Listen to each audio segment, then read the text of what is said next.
Welcome to the Burnout to Lit Up podcast. I am your host, Erica Del Pozo, occupational therapist, certified health coach, CEO and founder of Joy Energy Time, Miami Girl, and Pineapple Lover. In this podcast, we provide the resources on how to deal with stress, burnout, and anxiety, how to get energized, find true satisfaction and alignment in your life, and more.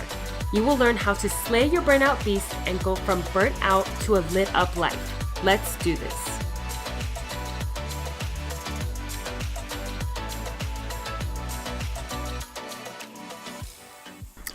So today I have a very special guest on the podcast. Alexa Schirm is a nutritionist based in Iowa, which I confused with Idaho, so I'm sorry about that. But we're on the call together, and Alexa Schirm is the owner of Simple Roots Wellness and the host of Simple Roots Radio. She is a wife and mama to 3 beautiful girls, and she is what I would consider the hormone expert. I totally agree with her food philosophy, that you should enjoy food. Yes, we should all enjoy food, but eat to support real health for long-lasting energy. So without further ado, I would like to welcome Alexa to the show. Thank you so much for having me. Yeah, I'm so happy we got to connect because I know I messed up the time zones. Idaho, I looked, is very far away from Iowa. That's okay. It's common. Yeah. But anyway, actually, I'm going to do a road trip with my husband in the summer. We're going to drive all the way from Pennsylvania to California. Oh, wow. So you might actually come through Iowa. Yeah. So I'm going to really get to know, being in Miami, I'm just familiar with Florida. Right.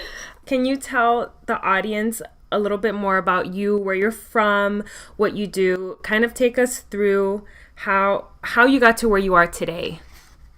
Yeah, okay. So I grew up in Iowa, and I went to school at Iowa State University, and I studied nutrition there. And, when I went into college, I knew I wanted to do something in the health field. Like, I just have a strong passion for helping people in that kind of way, but I didn't really know what that looked like.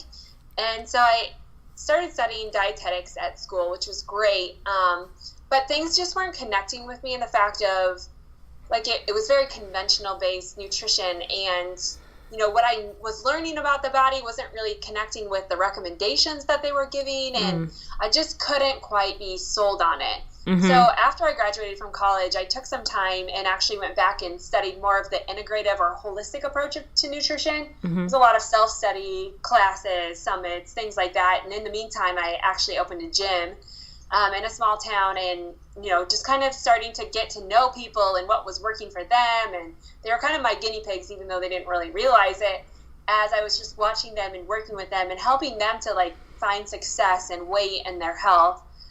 Anyway, so that journey was about 5 years, and then I finally started online, Simple Roots Wellness, where I just started to uncover more. I was learning and teaching as I was growing, and really at the end of the day, what it comes down to is just we're all unique.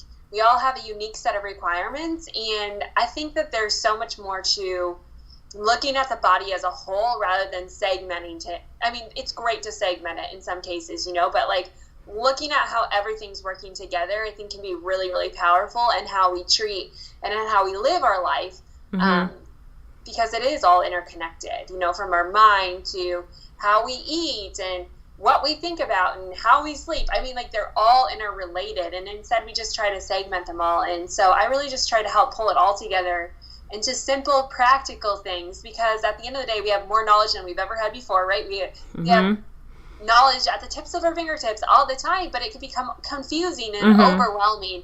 And so I just really try to help people break it down into the basic things of, like, here's the overall scope of it, here's the science behind it, but what can we really put into action that's going to make the most difference? And not crazy things. I'm not all about these all or none diets or these total life, like, massive life changes that require so much deprivation and starvation. Like, I feel like we're working against our body, and instead I want to help people work with their bodies. Yes, that is beautiful. I love everything you said, and I love how that what you said really comes across on your social media, like your Instagram, everything's very clear, and I know exactly what, like, you're no nonsense in your messaging, but it comes off as like so helpful and simple. And I love the challenge you're doing right now. Is it the 35-day hormonal reset challenge? Yep. Thank you. Yeah, I love that. And I love how you're like, I love challenges like that. And I do them myself because I feel like people try to do these big life changes, make these big life changes at once. And then I see people fail, quote unquote, but they set themselves up to fail because I think they tried to do too many things at once, and they didn't set up the foundation to have a strong foundation in order to make these lifestyle changes. Right. I agree. Yeah, it's all about the foundation. Yeah, exactly. And I listened to one of your most recent podcast episodes about coffee, and I was like, oh my God, I'm like #1 coffee lover. But I love how you talk about, like, you know, you don't have to give it up cold turkey, but this is like what you need to know, and this is how it's influencing your overall health. So I really appreciate how you break down like what's real, but then what's realistic too. Thank you. Yeah. Yeah, and actually right now I'm drinking, have you heard of mushroom coffee? Yeah, I'm drinking Four Sigmatic.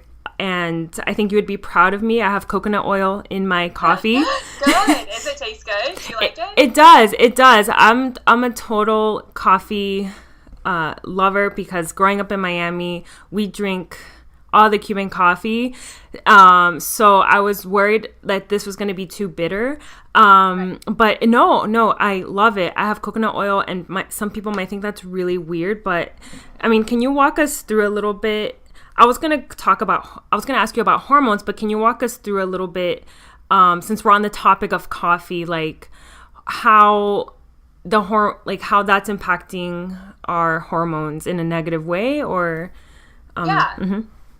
Yeah. So, I mean, there's two sides of coffee, right? On one hand, there's a lot of antioxidants that could be really beneficial and really healthy in some cases. On the other hand, there's caffeine.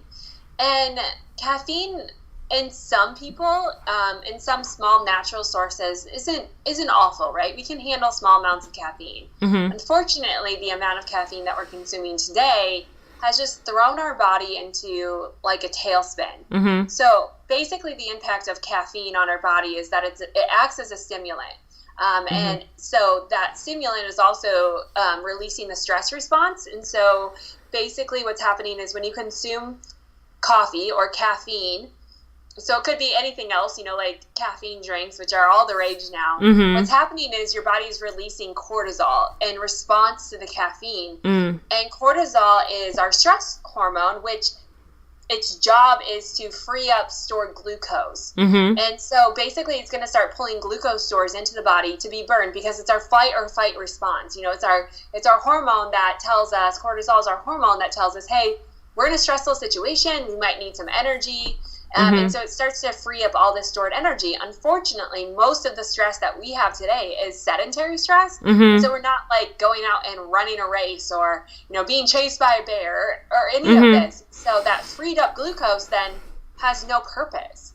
And so the only thing our body can do with that then is to increase insulin in the body, which then increases body fat stores, inflammation, all this other stuff. And so really what it's doing is just causing more stress on the body, which we know about hormones is the one thing that we can do that really makes a huge impact is to try and lower all stresses on the body, whether that's food stress, exercise stress. I mean, good things, right? Yeah. But sometimes our body in a state of, if you know you have a hormonal imbalance, we just have to eliminate as much stress as we can. And one of the big ways is coffee. And so is coffee consumption one of the leading causes of adrenal fatigue? Possibly.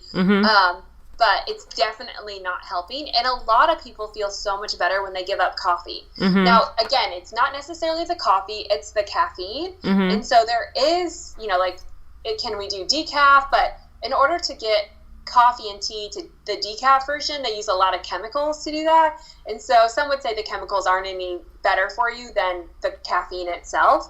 But there is a form of coffee called like Swiss water coffee, decaf coffee. And it's a form of using water to decaffeinate coffee. Wow. And that's a lot better option.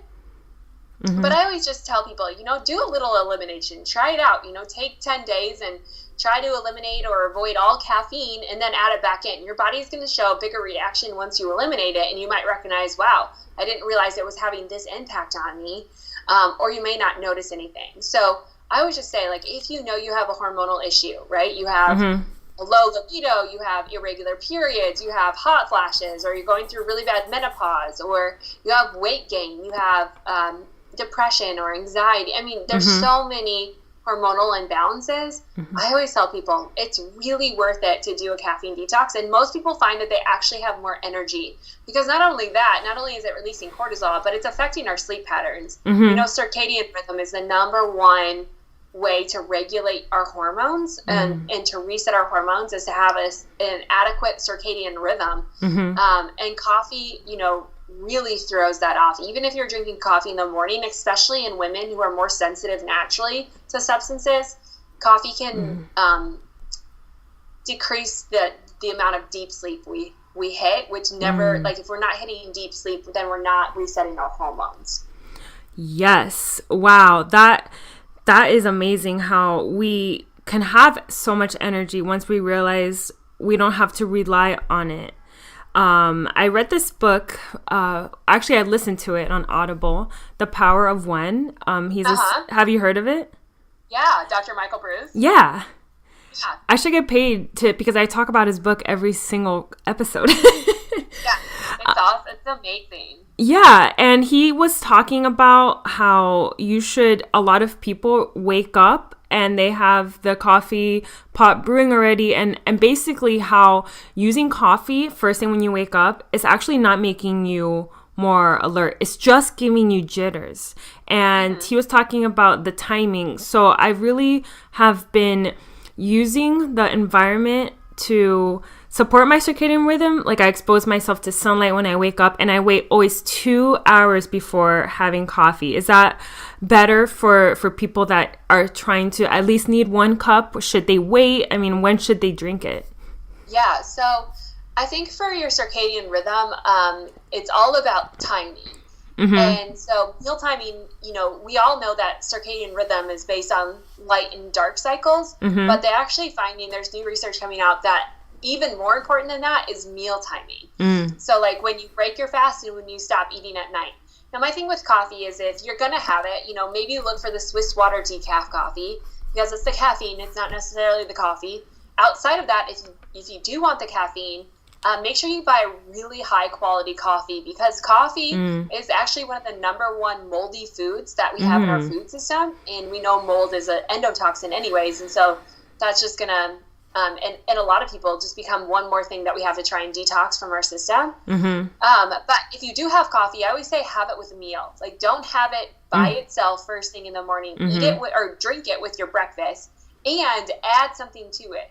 So we want to try and slow, like, the goal of this is, if you're going to have caffeine, how can we slow down the release into the system so it's not like a massive spike where then you're going to crash. It's the same way when we talk about sugar. It's not that we shouldn't eat sugar. It's that we should figure out, or we should know the ways in which we should eat it. And that's with other foods that help slow it down and make it more usable by the body. And so if you're going to have coffee, I like the bulletproof coffee, which is really, really popular. It's basically adding like coconut oil or ghee or butter to it, and maybe even some collagen, which adds the protein and fat to help slow down the release of that caffeine inside the body. And it's also going to make it more filling and provide the energy that your body actually needs. And so it's going to give you true energy. So you're not as likely to keep needing more caffeine or coffee for the sake of just being so deprived in energy.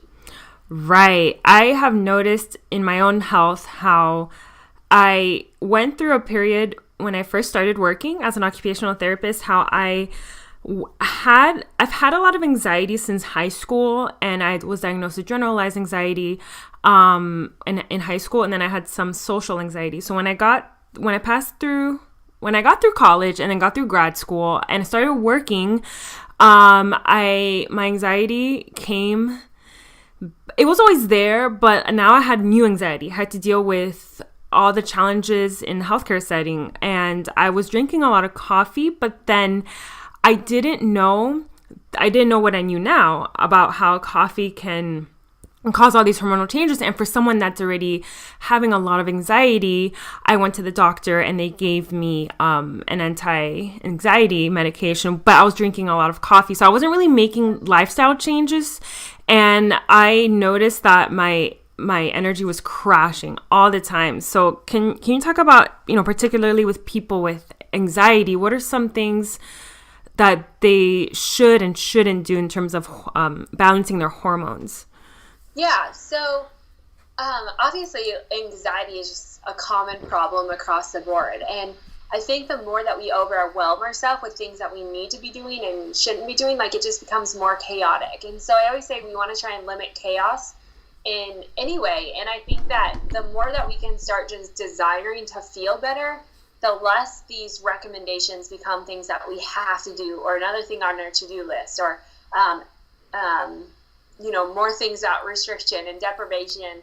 So we really want to create that desire, but just some practical things that you can do is intermittent fasting can be really, really huge just at balancing hormones. And intermittent fasting is basically the period of time in which you allow your body to eat and a period of time in which you allow your body to rest. And so some people call this a 12-hour window, but now that they're doing new circadian studies, I really like people to eat within a 10-hour window. So all of your food, it doesn't matter what you eat in that window, right?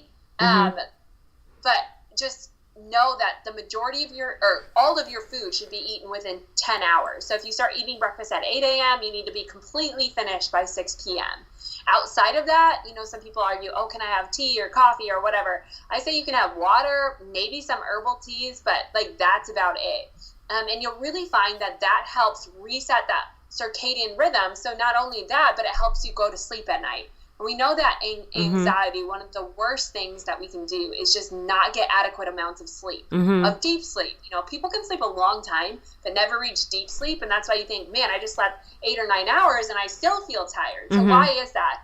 So, going to bed at the same time, waking up at the same time, and you're a fan of Dr. Michael Bruce, and so am I. And he's a really big person on not sleeping in and having,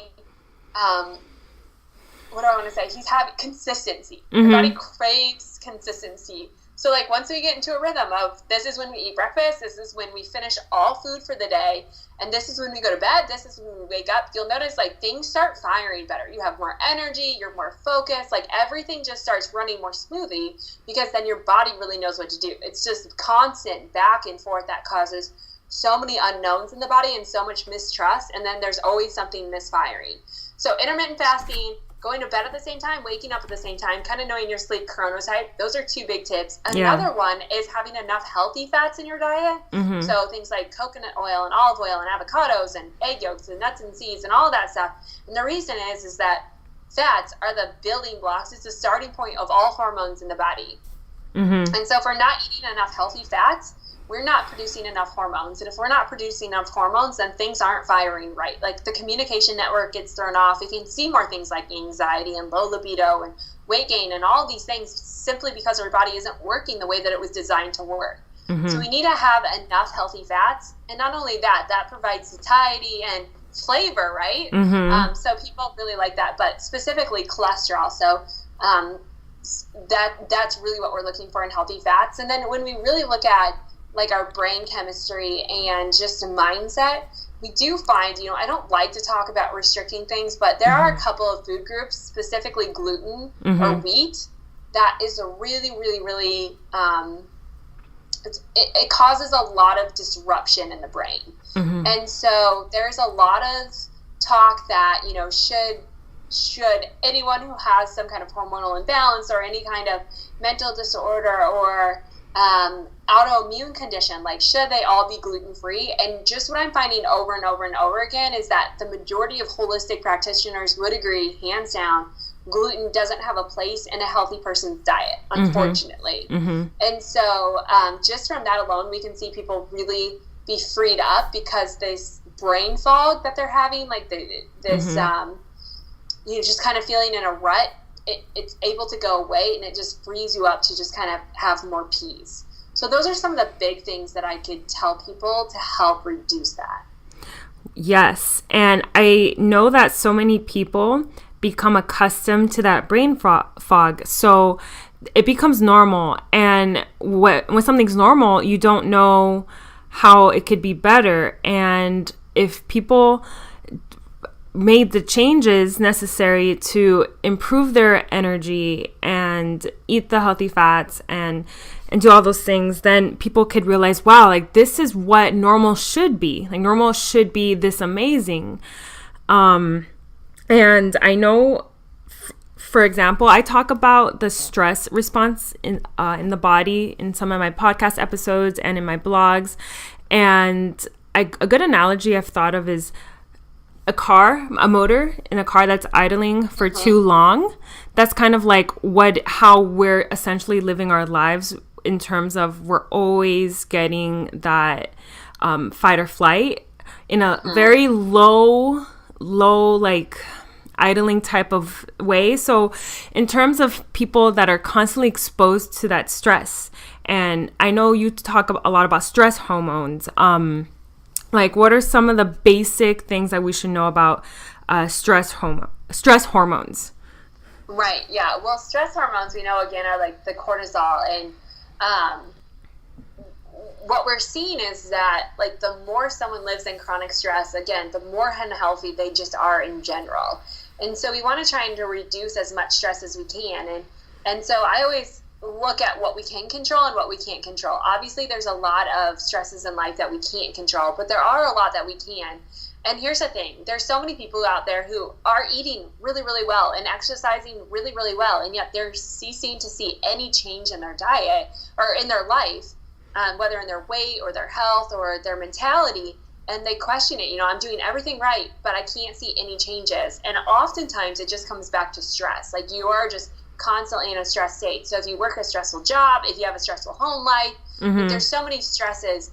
Again, some of which we can't control, but there are some that we can control. One of them is just, eliminating as much home stress as you can. So maybe creating a more peaceful environment. One big thing that I'm a fan of is taking 20, preferably up to an hour a day, just to be with yourself. I think that's something that we've lost in this world of hustle more, be busy, work harder. But really, we're way more productive the more time that we take for ourselves, because you can't give out of an empty vessel. So you have to fill yourself up in order to give. So taking 20 to 30 minutes a day, maybe even up to an hour, and doing something that you really enjoy, whether it's reading a book or taking a hot bath at night, like finding something or some way to refill your vessel every day is going to be really, really important. Another thing is trying to eliminate decision fatigue. So just like willpower, like we can only make so many decisions in a day, and then we just get so tired and so overwhelmed that our body really just shuts down almost in a stressful situation. And so what things can you do to plan your day, to maybe you write out all the meals that you're going to have in the week so you don't have to think about it.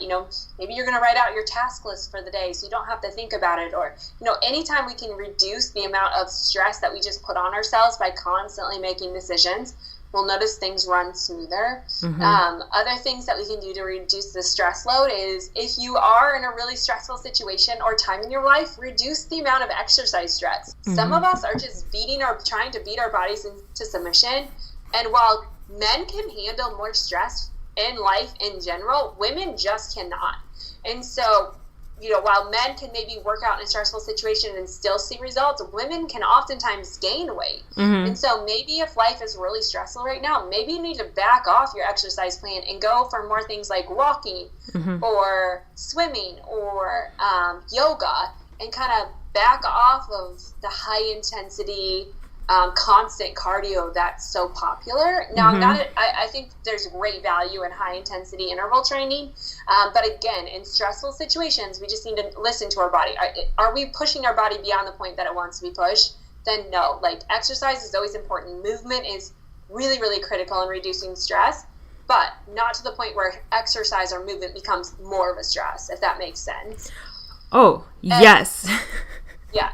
And then obviously the food that we eat is a stressor, but the other big thing is, I think, what we come in contact with. And so I think we forget that what we put on our body and what we put on our skin is just a huge load in general. And so can we switch to safer beauty products? Can we switch to safer cleaners? I mean, it seems absurd sometimes, but if we realize that our skin is our largest organ, and it absorbs 70% of what we put on it, then we can see that we are, like, if we're unsure of what's in the lotion that we're using every day or the shampoo, like, it really does add up to just be another stressor on life. So it is something that we can control. So I always recommend people just be aware of what are you putting on your skin? What are you using to clean your home? What are you drinking out of?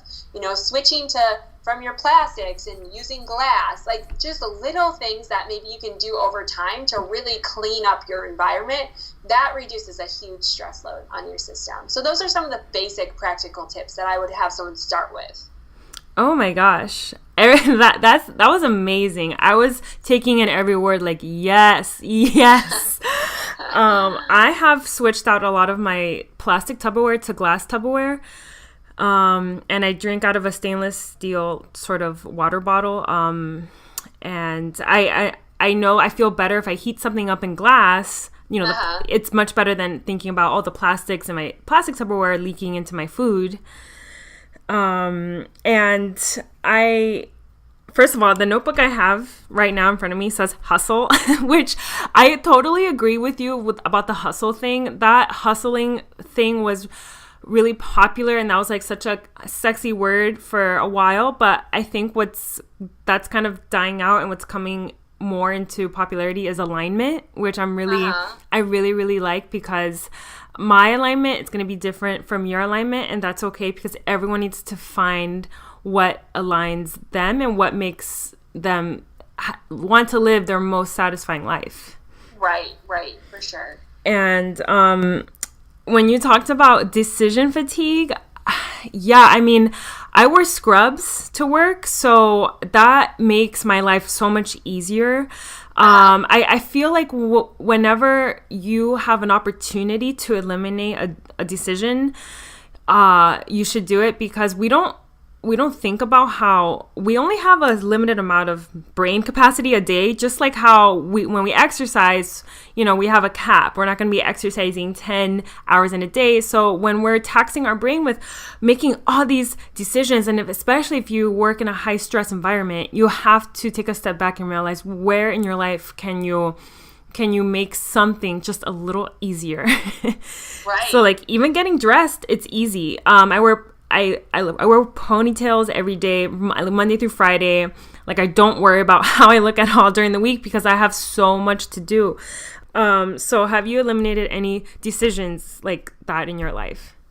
Yeah. So, I mean, I've really been trying to go through and just sort through what decisions I can eliminate. And so, I mean, it can be little things or everyday things or just big things and random things. And so one thing that I always do is, we've just made some meal plans for the week, and it just becomes one less thing that I have to think about. So, like, this is what we're having Monday, this is what we're having Tuesday, Wednesday, like, just deciding those up front. And it's not that every week that you have to go back through. I always tell people, find, like, a meal plan or menu, that system that kind of works for you, and just rotate them out. Like, it's pretty simple that way. Other things that I do is, I try to eliminate decision fatigue of going to the gym. Like, this is just when I go, and it doesn't become something I have to start to have a conversation about in my mind. Like, I pack my stuff and I go. Other things that I do is wedding gifts. Like, if you're in the season of going to lots of weddings, I know summer's coming up, is I give everyone the same gift. And birthday parties, it's the same thing. Like, I just buy 4 of whatever it is, and then we just, like, when my girls get invited to birthday parties, that's what we go to. Like, hostess gifts, you can do the same thing. It just becomes less work when you have your thing, and then you just fall back on that thing, and you don't have to worry about it as much. But I like the idea of, like, you just wear scrubs every day. Mark Zuckerberg does it. He wears the same shirt every single day, because he said it's just one less thing he has to think about. Yeah. And a lot of my kids that I see that have autism, their parents give them, I mean, most of them, not all of them, but I see that they wear similar things. It could be a sensory issue, but it's also just out of convenience. Like, it makes one, like, as a parent, you want your life to be as smooth as possible. So I think I've seen that, and it helps. I also think, like, if someone's new to working out and they don't know where to start, you could hire a personal trainer, because I love making up workouts. I love everything about it, and those are a lot of choices that I'm like, I can tax my brain because I love it. But if you're new to it and you need guidance, you need that total support, that's one less choice you have to make, is hiring a personal trainer, because then you just have to do what they say. So I tell my friends, if you're new to working out, you can go that route or download some videos and work out at home. So again, you're eliminating that extra step and making, oh my God, now I have to plan my workout, so I think people can just find what works for them. And oh man, you hit such a important spot when you talked about exercise and adrenal fatigue. When I was going through that phase of anxiety, I was working out 5 days a week, doing serious weights and cardio, and because it was my goal in my mind that I had to look a certain way, I have to be the fittest I can ever be. But then during that time when I had anxiety, I was burning out. So I think it's important to honor your body and honor, if you are going through a phase in your life where you're having a lot of stress, you recommended, like, taking it slow, and that's totally okay. I don't think we give ourselves permission to do that enough. No, not at all. Yeah, I think that there's a lot of value in just slowing down and filling back up. And I think that we have so much belief that it's only, like, our health is only what we feed it and how we move it. But there are so many other components. Movement and nutrition are important, but they don't make up the full scope of health. Like, there are way more important things that matter even more than those things. And so we really have to understand that slowing down is probably one of the biggest things that we can do, and not pushing our body to extremes. Yes. And in terms of adrenal fatigue, I've looked up things about it, and I've seen mixed messages. I've seen some doctors say that it's not a medical diagnosis and it doesn't exist, but then I've read other stories where, of course, it has impacted people in a lot of ways. So what are your thoughts on adrenal fatigue, or is there another way that doctors phrase it differently? Or I feel like in the medical community, I think some of these things are just hard to diagnose. Even when you look at things like Hashimoto's and thyroid disease, there's so many women and men who go in and get their hormones tested, and they appear to be functioning well, but some of these tests aren't aligning with what they feel like. And I think we look so hardly at these facts on paper, what we believe are facts, and we forget that they're contradicting how they're actually feeling. And so why are they feeling this bad? And a lot of times we just dismiss it. Well, everything's fine, so we don't know what to do for you, so we just dismiss it. And I think that's, like, one of the worst things that we could do for someone is, especially when they present themselves and they have all these symptoms, and even though that what we're testing, like, all we know so far is how to test for X, Y, and Z, or whatever it is, right?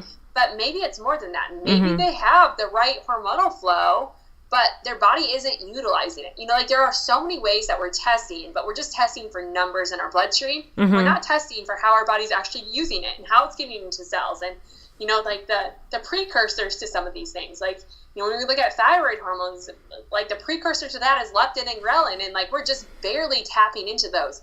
So I think that there's a huge unknown. And so whether we can test for adrenal fatigue or not, I think that it gives a diagnosis to an unexplained decrease in energy. And there are true things that we can do that don't require medications to fix it. And so it's a name for maybe something that's not necessarily scientifically factual yet, but I think that there is a lot of value and merit in calling it what it is, because there is a lot of treatment for it.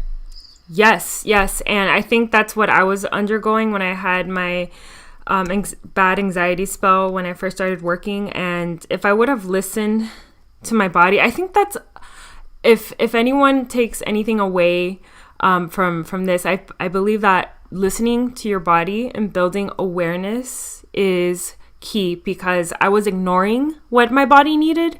And I'm sure you've worked with people, so many people that have ignored for maybe months or years of what they truly needed. So I think once you open your eyes to, you know what, I don't need to be killing myself at the gym 5 times a week. I need to stop and take yoga. I need to stop and just walk. I need to eat some avocados and get some sleep. Like listening to your body. Once I started doing that, I noticed how there was so little resistance. Like I just figured out, and of course with a lot of research and research and listening and reading and doing all these things, I realized, okay, this is what my body needs, but now I'm listening to my body. If you could tell someone that's going through a yo-yo diet right now, what would be one thing that you would like to tell them? I think that we go through, and I don't know, we go through yo-yo diets because we really desperately want to reach a certain goal. And I think the one thing that I would really challenge someone who is on a diet is to maybe slow down and stop and listen to their body. Like, are you pushing it to extremes? Are you not enjoying it? Are you, is this a stress in your life? Like, are you just, restriction and deprivation? Like, that becomes a huge stress in your life, and you really work against what you're trying to do. And so kind of understanding, like, why are you doing this? And what is it making your body feel? Maybe it is making your body feel really good, but really being honest with yourself, and then going back and trying to figure out a way to listen to your body, because ultimately lasting health can only come from you working with your body trusting you and you trusting your body. And as long as we're constantly fighting against our body, we will really never reach that. And I think our body's going to tell us, whether it is in weight gain or bloating or just not feeling well, in general, lacking energy, like those are all signs our body's saying, hey, things aren't going well, and I'm really working in survival mode over here. I'm trying to protect the health of you. Like, ultimately, our body doesn't, I think we've made our body the villain, and our body is really the hero in the story. It knows how to do the job it's supposed to do, but it will do anything in its power to protect us from death if that's what it thinks it needs to do. And so we just have to get back to the place where our body's working with us instead of working against us. Oh, yes. I've heard so many people, I've done it myself, where we have talked to ourselves, not in the nicest way. And sometimes if you catch yourself saying those things to yourself, you're going against your body. I mean, would you ever say those things to a friend? Right? Like the things that we tell ourselves. I mean, no, like we would never do that. So why can't we work with our bodies and decide to love our bodies? And I think we're in a culture and a society that's used to picking apart people based off how they look. And I think we're moving in a better direction now. I think there's a lot of awareness for self-love and really holistic nutrition. So you and so many other people we're all not pioneers, but we're all advocates for this lifestyle change. So I have one more question, and then I want to talk about your program. So for energy, what are some supplements that you would recommend, if you recommend any? Yeah, there are supplements that I recommend. And again, I think it's just kind of listening to your body, because not all of these should be for everyone. And it's just kind of understanding and knowing what your body is. But I really like magnesium. I think that when we look at the, statistically, we've had this big push for vitamin D, which is also another one that I recommend. But we're even more than vitamin D deficient, we're magnesium deficient. And magnesium is required for every function in the body. And one of the big things that depletes magnesium is sugar. And yet we really rarely find it anymore in our food system. It's just not a nutrient that they're adding back into farm soils. And so I think supplementing with a good source of magnesium can also help reach those deep sleep cycles that reset your hormones. And so I'm always hands down magnesium, and it's really safe and effective. I've given it to my kids since they were little. It's a natural relaxant in your body, so but it's not like it's not going to make you tired all the time. You know, like it's going to make you sleep and sleep deep when you are sleeping and then have more energy throughout the day. So magnesium, vitamin D, I mean, those are pretty standard. A lot of women, I feel like, need some more of the minerals. Like I'm a really mineral based, whether that's iodine or zinc or selenium. I mean, I think those are all really big. So I like to go more for the minerals than maybe other things, but I use a lot. Like I feel like I have a whole toolbox. I don't use them all the time. I never create reliance on them other than maybe magnesium, but I think that there's a lot of power in supplementation. Yes, and I was deficient in B12.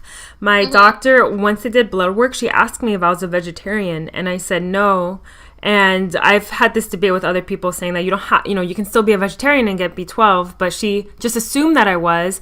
My B12 was so low, and the symptoms of that, I was shaking a lot. I felt fatigued. I felt numb. Like sometimes my fingers felt numb. And then that's when I decided to get blood work. Something wasn't right. So, I recommend going to your doctor and getting blood work and just knowing what you're deficient in. Do you find that a lot of women are deficient in B12 or? I think all of the B vitamins are really something that many people are deficient in, and again, that can provide a lot of energy. I really like the methylated B vitamins. Again, it's one of those things that I feel like it's we have to get our body to a place where it can actually break down these things and use them, and not just lose them. And so looking at the digestive health, but yeah, I think that B vitamins can be really, really beneficial too. Yes. And my husband is trying to detox from sugar. He calls it an addiction, which I'm sure has a lot of merit to that. But okay, this is the very last question. For in terms of like sugar, I know there's sugar in fruits and that's natural sugars, but in terms of like eating a cookie because he believes that I shouldn't, I mean, like, he's not the boss of me or anything, but he believes that, like, we shouldn't eat sweets on a daily basis. But I told him I just need something little that's bad for, quote unquote, bad, but processed every day, just a little something. And that's all I need, or else I go crazy. So, I mean, do you believe, I know you don't believe in that all or nothing, but how can you get rid of like the addiction to sugar or decrease it, but still treat yourself, on a regular basis? Yeah. So I always say, like, try and do everything outside of just restricting it altogether, because restriction only makes us want it. Yes. We're rebellious by nature. Yeah. And so, I think some of the best ways to overcome sugar are practice intermittent fasting. I mean, that has been proven to be one of the best ways to overcome cravings and just feel better. And then make sure that you have a fat and a protein at every meal. And inside of that, maybe that, like, if you want something sweet, have it with a meal. Don't have it on its own. I'm not a huge fan of snacking, but having meal times and actually sitting down and enjoying those meal times. And I think that can make a difference. I'm with you. I don't think giving up sugar altogether is the answer. Yes, it can make people feel a lot better, but restricting completely will make people at the end of their sugar detox come back and just want it so much more. And so it's really creating a lifestyle where you can manage it, right? Like, it's not an obsession. Right. You can have a little bit here and there, and you just do it at the right times, and you do it for the right reasons, and that makes a big difference. I think we understand our mentality is half of how we digest something. Like the people who say, like, I look at a piece of cake and I feel like I gain weight. Well, that's a true phenomenon. So a mindset has so much power. So if you look at a piece of, you want a piece of chocolate after supper. Like, you have a piece of chocolate after supper because you like it. Like, but you don't eat anymore. It's not like you're relying on it. It's not like you're desperate for it. Like, that changes how it's broken down and how it's utilized in the body. And so I think it's more of a mindset thing than an all or nothing thing, if that makes sense. So intermittent fasting, having the right mindset, doing it at meal times, and making sure you're getting filled up on real foods, I think those are all really critical in helping to balance that.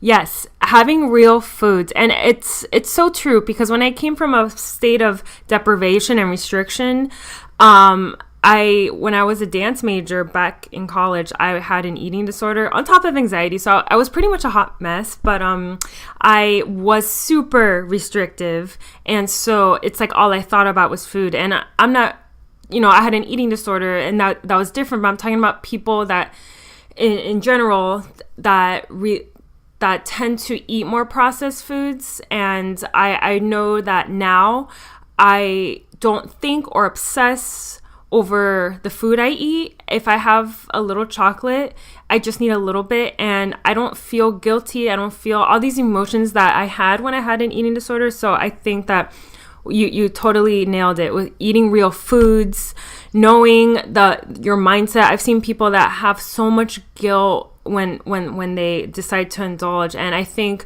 that creates this negative relationship with food, and I don't even think twice about it. But I know that I can have a little bit just because I'm a human, or I'll have a glass of wine, and so I think that's a great advice for people. Right, yeah. So tell us a little bit about your hormonal reset program. It sounds so exciting. Yeah, so I really just want to help people regulate their hormones in the right way, because if we regulate our hormones, then naturally we'll go back to a healthy weight. We won't have cravings. We'll be sleeping good. Everything just kind of resets itself. Mm-hmm. And so I have a 5-day hormonal reset, just 5 days. And while over on Instagram at Alexa Schirm, I'm just giving daily tips to help you, just simple things that you could do to help reset your hormones. This is that big 5-day thing of just putting it all together into one lifestyle, and just really allowing your body the freedom to cleanse itself, reset itself, so that you can really function better. And on top of that, it just helps provide the healthy habits. Then you can kind of sort through I really liked that aspect of it, and a lot of people continue that. But it's amazing the difference you can see in just 5 days. It's incredible.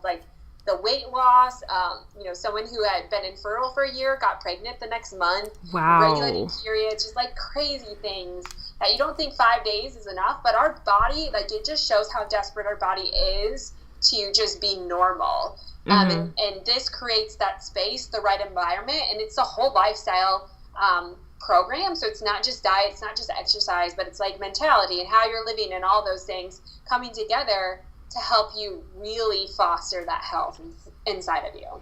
Yeah. And I love it, because when I looked at it on your site, I was like, this is not just a 5-day diet plan just for the sake of losing weight. No, this is changing and restoring that balance in your body. And then you'll see all these beautiful effects that come out of it, which I love. Mm-hmm. Right. Yeah. Yeah. So you can find that at simplerootswellness.com. Mm-hmm. And there should be more information. I even have a 1-day reset, so if you're not sure about it and you want to try it out, you can check that out and see how you like it. And the other thing is, I have 3 little girls at home, and so people are always like, well, I don't know how I'll feed my family and do this. This is a family thing. There's nothing in this that's going to be detrimental to any of your family. It's not a supplement protocol. It's not any kind of prescriptions. It's literally just lifestyle and diet and exercise. And I try to make the recipes as family friendly as possible, because the last thing I want to do is cook more than one meal. Yes. That's incredible. So you gave your website, simplerootswellness.com. Is there other places where people can find you? You can find me at Facebook at Simple Roots Wellness, and on Instagram at Alexa Schirm. Yes, and be sure to check out the podcast, Simple Roots Radio. So thank you, Alexa. Thank you so much for coming on the show. I'm sure the audience will love everything we talked about. Well, thank you so much for having me. Thanks for listening. If you want more, be sure to subscribe to this podcast. Also, share this episode with your friends, and I would be so grateful. If you feel inspired, leave a review on iTunes with an honest comment and/or what you'd like to hear more of, so you can help me out on my journey in delivering meaningful content. Thanks, mis amores.